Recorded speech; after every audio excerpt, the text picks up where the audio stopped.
Hey, inshallah. We'll just take a few questions. Bidnillahi ta'ala, if there are. First question says, ZD from Toronto, Canada. Assalamu alaikum, Mufti. What is the ruling on a man taking off his shirt to exercise along with wearing shorts? Alaikum assalam wa rahmatullahi ta'ala wa barakatuh. We have two things. One is that which is obligatory or haram, and two, that which is recommended and advised or advisable. The awra of the man is the thing that cannot be seen by a non-mahram, someone that's not your wife, etc. The awra cannot be exposed unless it's a necessity. So if you're taking off your shirt and you're wearing shorts, and whatever the awra of the man is considered is exposed to strangers, that is impermissible. Whereas that's not a medical necessity. Understood? You're not saving someone from drowning. A necessity. As far as even if your awra is not exposed, your belly button is covered, your knees, and obviously there's a difference of opinion on what the awra of a man is.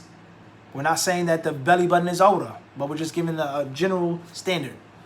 Even if your awra isn't covered, you should be as shy as you possibly can. So if you're going to work out, the best thing to do is to wear a loose shirt.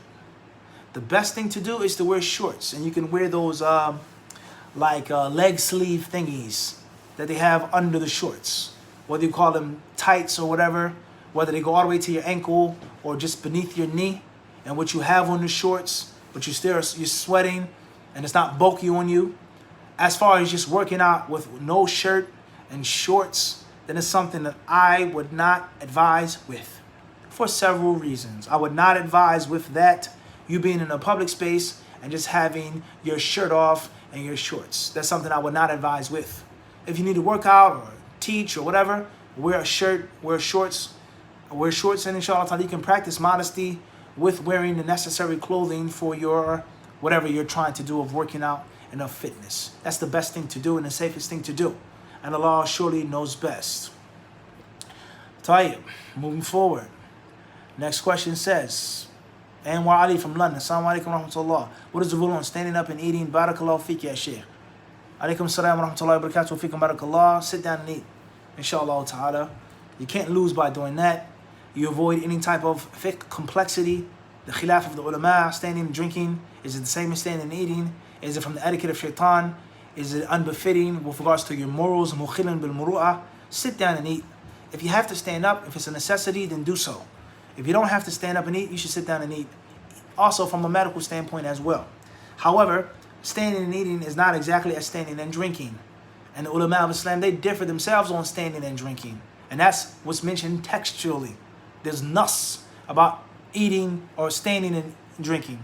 So the scholars have different views with regards to that which is proven by text. Then that which is not necessarily mentioned in authentic text is even more open. Understand my point? So the safest thing to do is to sit down and eat. Do not eat standing. Do not eat walking. That's the safest thing to do. And Allah surely knows best. Next question says, Ian from Melbourne, Australia. Assalamu alaikum, Mufti. Is the difference of opinion in music being haram valid? And what advice do you give to those taking the opinion that it is halal? Wa alaikum assalam wa rahmatullahi ta'ala wa barakatuh. It all depends on what you mean by valid. What do you mean by valid? Do you mean valid as in the 4 schools, 4 imams, and a view outside of the 4 schools or the 4 imams is invalid? If that's what you mean, then there's a yes and a no for that. Do you mean valid, meaning in my opinion? Do I consider it to be an actual scholastic debate in which there's room for investigating? It's not like something which is baseless, made up of some batil, bogus hadith. It's just culture, but there's actual khilaf, thabit, qadim. Then that's a yes and a no to that. All right? As far as is the difference of opinion valid, meaning the strength of the opinions and the views, then that's a yes and a no for that. In brief, simple, ikhtisar, shadid, and I hope that no one will misquote me. Yes, there is difference of opinion among the scholars of Islam concerning music being permissible. Concerning music being permissible or impermissible. As a whole and in detail. As a whole, meaning a view that says totally haram, period. Regardless of what's said, instrument, kada, haram. And there's also different views with regards to certain types of music, singing, instruments being lawful.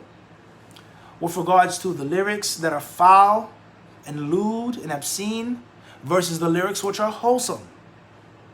With regards to a person singing in front of a non-mahram versus in front of a mahram. Singing with musical instruments versus singing without musical instruments. Okay, certain instruments, the duff is a type of a drum. It's a musical instrument. It's permissible in the times of the Eid for women, of course. The times of marriage, the wala'im, of course. Regardless whether that's a proof or not, saying that you can listen to beats, you can listen to music online. It's not the argument. The argument is that there is a difference of certain types of music, certain types of instruments, certain types of singing. Everybody get the point? And obviously I'm only speaking to those who have open minds and have some type of scholastic cultivation. As far as the juhal, envious people, the zealots, people whose brains are short-circuited and numb, burnt out, we're not even talking to them. So therefore, there's difference of opinion among the ulama with regards to certain types of singing, certain types of poetry, certain types of dancing, and certain types of instruments. Clear? And there are other views with regards to it being prohibited, period. All right? Tell you. Even though, the last thing I'll say now, because it's just an answer, this needs a whole lecture, and we've done lectures on this before. The concept of those who hold the view that music is halal to listen to, they themselves put conditions on it. And I don't think there's a scholar who opens up the floodgates and says that you can listen to any kind of music. And the music that the people are listening to, which involves shirk, polytheism, with regards to a person's heart belonging to other than Allah, with regards to I can't live, I can't breathe, I can't eat, I can't without you, without you, without you, without you. The music that talks about all types of lewd, nasty obscenities. The music that talks about glorifying killing and murder and wasting your life and taking pills and syrup and destroying your brain cells and partying like a rock star and sleeping with 100 women in one night and so on and so on and so on and so on and so forth. The music which is ultimately degenerate. And you listen to that music all day, every day. And if you don't listen to that music, you're depressed and you're sad and you can't do anything. No scholar allowed that. No alim ever allowed that. So therefore, the point is that even among the scholars who hold the view that it is permissible, there are conditions for it being permissible. And from those conditions is that it cannot include obscenities and the lewdness which incites fahisha. And it allows no doubt on the Apple, iTunes, or whatever, you download this on this, and that's sex. Drugs. Killing, murder. Money, jewelry, money, bitchs, this and that, that's it.